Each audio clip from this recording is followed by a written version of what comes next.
Arestado ang magpinsan na sina alias Tobs, 47 anyos, magsasaka at si alias Siso, 35 anyos, construction worker kapwa residente ng barangay Narangasan, Milagros, Masbate, matapos na mag-amok sa kanilang lugar bandang alas 10 ng gabi noong Lunes, Nobyembre 23. Batay sa impormasyon, nag-iinuman ang mga sospek ng magkaroon ng hindi pagkakaunawaan na nauwi sa away at pag-amok. Agad naman silang inaresto matapos na isumbong sa otoridad ng kanilang mga kabarangay. So away lang po ito sa inuman. Then nag-amok-amok na sila doon sa lugar po sa barangay Narangasan. Eh ngayon naman po, dito na po sa police station, nakuha naman po natin yung 2 tao.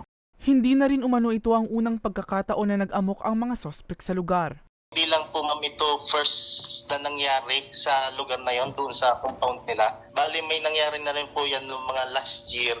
Sila din po yun. Same suspect din po.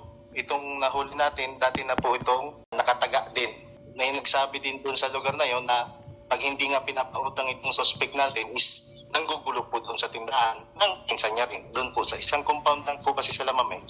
Nasa kustodiya na sila ng Milagros Municipal Police Station para sa kaukulang disposisyon.